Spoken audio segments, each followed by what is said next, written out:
Hello friends, आज हम इस वीडियो में प्रोटोजोआ से होने वाले रोगों के बारे में चर्चा करेंगे। इसके पहले वीडियो में हमने रोग के बारे में बता दिया, कितने कैटेगरी होते हैं, उसमें अनुवांशिक रोग क्या होता है, जन्मजात अनुवांशिक रोग क्या होता है, संक्रामक रोग क्या होता है, और संक्रामक रोग क्या होता है, वेक्टर डिजीज क्या होती है। तो इस सब बारे में इसके पहले वीडियो में बता देंगे। तो उसी में से एक पार्ट जहाँ संक्रामक रोगों में हम लोग देखा था कि प्रोटोजोआ से, जीवाणु से, सबसे होता है, तो उस सबसे होने वाली बीमारियों को हम लोग देखेंगे। तो आज हम पहले एक टॉपिक लेते हैं जो प्रोटोजोआ से होने वाली बीमारी है। तो देखिए, प्रोटोजोआ से होने वाली बीमारी, इससे क्वेश्चन एग्जाम में अक्सर पूछ दिया करता है, तो इसको समझ लेना है। और कुछ नहीं, 5 इसमें डिजीज होते हैं जो अक्सर एग्जाम में पूछे जाते हैं प्रोटोजोआ से होने वाले रोग में, तो इसको बस ध्यान रखना है। जैसे देखिए, प्रोटोजोआ से होने वाले रोग के लिए एक बस ट्रिक याद रखिए, पे काम सोप। बस पे काम सोप 10 बार बोलिएगा, दिमाग में याद हो जाएगा। पे काम सोप, पे काम सोप, बस इसके ट्रिक से याद रखना है। और इसके पूरे डिटेल्स के बारे में हम इस वीडियो में चर्चा करेंगे। कौन बीमारी क्या होता है, कौन वाहक होता है, कैसे क्या होता है, तो इसके डिटेल्स चर्चा हम इस वीडियो में कर रहे हैं। ठीक है, देखिए सबसे पहले पे से मतलब क्या होता है। पे से मतलब क्या होता है, पेचिस होता है। पे से क्या होता है, पेचिस होता है।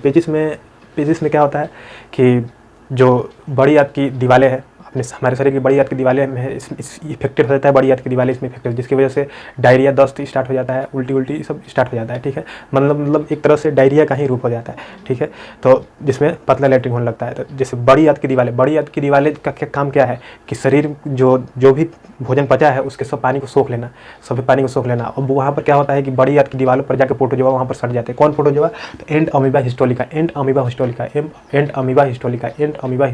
ये जगह क्या होता है कि बड़ी आंत की दीवारों पे सट जाता है, जिस कारण से वो पानी सोख नहीं पाता है, और जिस कारण से क्या होता है, इंसान को पतला लैट्रिन होने लगता है, उस टाइप की समस्या हो जाती है। तो इससे बचने के लिए हम लोग दवा लेते हैं। दवा क्या करता है कि जाता है और वहाँ से सबको क्या करता है, दीवारों से बोट के निकाल के और लैट्रिन रास्ते निकाल देता है, और इंसान ठीक हो जाता है। ठीक है, तो ये है मेनली एंड अमीबा हिस्टोलिका। इससे क्या होता है, पेचिस रोग होता है। तो देखिए, नॉर्मल छोटे मोटे एग्जाम में पूछ देगा कि पेचिस किससे होता है, इनमें से किस जीवाणु की, मतलब किसके कारण पेचिस होता है। तो जीवाणु रहेगा ऑप्शन में, और बैक्टीरिया रहेगा, प्रोटोजोआ रहेगा, और भी ऑप्शन 4 ऑप्शन देगा, तब उसमें से मार देंगे कौन होता है, प्रोटोजोआ से।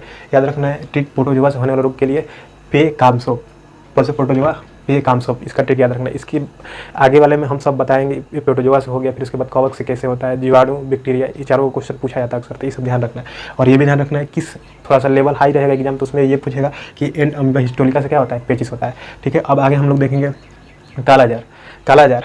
देखिए कालाजार का मतलब क्या, तोड़िएगा तो काला ज्वर, मतलब बहुत जबरदस्त इसमें बुखार होता है काला ज्वर में। ठीक है, ये किस प्रोटोजोआ कारण होता है, तो लिस्मेनिया नामक प्रोटोजोआ के कारण होता है। ये भी क्वेश्चन कभी पूछ देता है कि लिस्मेनिया नामक प्रोटोजोआ के कारण कौन सा होता है, काला ज्वर होता है।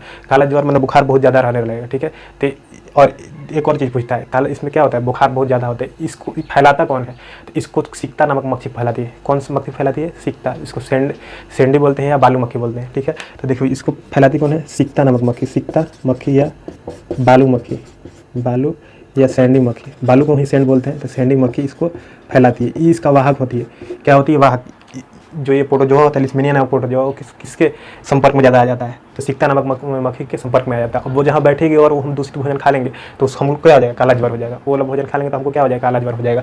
अब देखते हैं उसके बाद कौन, मलेरिया देखते हैं। देखिए मलेरिया तो बहुत फेमस बीमारी है। मलेरिया किसका वाहक कौन सा होता है, तो मादा एनाफिलीज मच्छर। मादा एनाफिलीज मच्छर इसका क्या होता है, वाहक होता है। मादा एनाफिलीज मच्छर इसका वाहक होता है। ठीक है, कौन प्रोटोजोआ से होता है, तो प्लाज्मोडियम नामक प्रोटोजोआ से होता है। तो वाहक होता है मच्छर। ठीक है, मच्छर के काटने से नहीं फैलता है, मच्छर वाहक होता है। अगर कोई भी मादा एनाफिलीज मच्छर, चाहे कोई भी हो, माने एनाफिलीज मच्छर हो, मेल फीमेल कुछ भी हो, अगर वो उसमें ये प्रोटोजोआ नहीं लगेगा तब तक नहीं, उसके पैरों में प्रोटोजोआ लग जाता है, और जो हमको काटता है तो अंदर हमारी एंट्री मार देता है। नहीं तो अगर कोई मादा एनाफिलीज मच्छर है, उसके पास प्रोटोजोआ नहीं है, तो आप काटने पर आपको मलेरिया नहीं होगा। ठीक है, तो इसका भी कंडीशन है, इसका कारण कौन सा है मलेरिया होने का, तो मादा कारण कौन सा है, प्लाज्मोडियम प्रोटोजोआ। लेकिन वाहक कौन सा है, तो वाहक इसका कौन है, वाहक कौन है, इसका वाहक कौन सा है, मादा एनाफिलीज मच्छर। मादा एनाफिलीज मच्छर, मादा एनाफिलीज मच्छर, मादा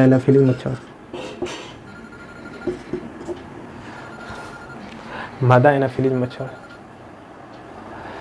अब देखिए मादा एनाफिलीज, देखिए मादा क्यों लिखेंगे, क्योंकि देखिए मच्छर में भी 2 होता है, मेल और फीमेल। ठीक है, तो जो मेल होता है, मेल अक्सर मेल जो होता है, मेल मच्छर होता है, वो काटता नहीं है, खून नहीं चूसता है, फूल के पत्ती रस पी के रह जाता है। लेकिन मादा भी सब मादा नहीं करती है। जो गर्भवती मादा होती है ना, तो अपने बच्चे को बचाने के लिए उसको खून चूसना पड़ता है, इसलिए वो लोग क्या इंसानों को काटती है। ठीक है, तो वह मादा एनाफिलीज मच्छर की वजह से क्या हो जाता है, मलेरिया हो जाता है। नहीं तो वरना कोई भी मच्छर, एनाफिलीज मच्छर कोई भी है, उससे कोई फर्क नहीं पड़ता है, गर्भवती रहेगी तभी काटेगी। ठीक है, तो मादा एनाफिलीज मच्छर काटने से होता है, मादा एनाफिलीज मच्छर काटने से कौन सा होता है, मलेरिया। मलेरिया में क्या हो जाता है, मलेरिया में जब मच्छर जब काटेगा, डंग मारेगा, तो वो क्या करेगा, खून चूसता है, तो खून में क्या मिला देगा, प्रोटोजोआ। कौन, प्लाज्मोडियम नाम प्रोटोजोआ डाल देगा। ये अक्सर पूछता है, प्लाज्मोडियम नाम प्रोटोजोआ से कौन सी बीमारी होती है, तो मलेरिया। ये मलेरिया में कौन सा प्रोटोजोआ कारक होता है, तो प्लाज्मोडियम नाम प्रोटोजोआ। ये पूछता है कौन वाहक होता है, तो मादा एनाफिलीज। एक होता है एडीज इजिप्टी, तो वो डेंगू फैलाता है। ठीक है, ये क्या है, मलेरिया वाला।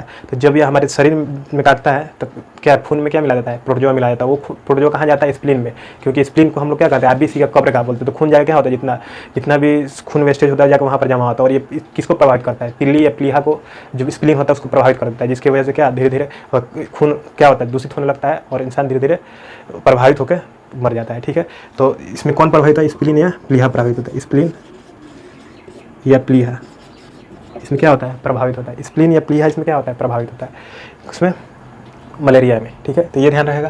तो यहाँ पर क्या हो गया, पेचिस हो गया, कालाजार हो गया, मलेरिया हो गया। अब देखिए और दो है, देखिए सोने की बीमारी, ट्रिप्नोसोम। देखिए सो से क्या होगा, सोने की बीमारी, म से क्या हो गया, मलेरिया, सो से सोने की बीमारी। तो ये किस प्रोटोजोआ से होता है, तो ट्रिप्नोसोम नामक प्रोटोजोआ से होता है, ट्रिप्नोसोम नामक प्रोटोजोआ से होता है सोने की बीमारी। इसमें क्या होगा कि जिसको ये हो जाएगी बीमारी, क्या होगा, खड़े खड़े सूझ जाएगा, या कहीं भी मतलब इतना नशा में एक तरह से रहेगा कि कहीं भी उसको नींद लग जाएगा, बहुत ज़्यादा उसको सोने का इच्छा करेगा, क्योंकि उसके अंदर कौन सा चला गया, ट्रिप्नोसोम नामक प्रोटोजोआ। पूछेगा इसको कौन वाहक होती है, तो इसकी वाहक होती है सीसी मक्खी। सीसी मक्खी क्या होती है, जब कोई भोजन बैठेगी तो उसमें क्या छोड़ देगी, ये ट्रिप्नोसोम नामक प्रोटोजोआ छोड़ देगी, और आदमी खाएगा तो उसको क्या हो जाएगा, ट्रिप्नोसोम। उसके बाद वो क्या हो जाता है, सोने की बीमारी अंदर से ला देता है। ठीक है, तो इसके वाहक कौन सा होती है, सीसी मक्खी। सीसी मक्खी, इसको ऐसे लिखिए, सीसी मक्खी। इसका वाहक कौन सी है, सीसी मक्खी। सब पॉइंट ध्यान रखना है। इसको कालाजार किससे होता है, सिकता है बालू मक्खी से होता है। सोने की बीमारी किससे होता है, सीसी मक्खी। और ये ना मादा मलेरिया किससे होता है, मादा एनाफिलीज मच्छर से। ठीक है, अब हम लोग आगे देखते हैं, एक और बचा है पायरिया की तरह हम सुने होंगे, दांत में पायरिया हो जाता है। ठीक है, तो ये किस प्रोटोजोआ से होता है, पूछता है ये किस प्रोटोजोआ से होता है, तो एंट अमीबा जेंजीबेरी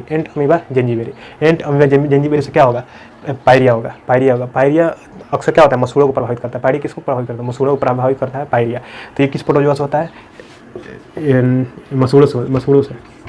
इसमें कौन सा प्रभावित होता है, मसूड़ा प्रभावित होता है। और इसमें कौन सा प्रभावित होता है, बड़ी आंत प्रभावित होती है, बड़ी आंत प्रभावित होती है। इसमें कौन सा प्रभावित होती है, बड़ी आंत प्रभावित होती है। ठीक है, तो अभी हम इसको यहाँ तक क्लियर कर दिए। अब इसके बाद हम कवक से होने वाली डिजीज के बारे में बात करेंगे, फिर उसके बाद जीवाणु से होने वाली डिजीज के बात करेंगे, फिर विषाणु से होने वाली डिजीज के बारे में बात करेंगे इसके अगले वीडियो में। ठीक है, तब तक के लिए धन्यवाद।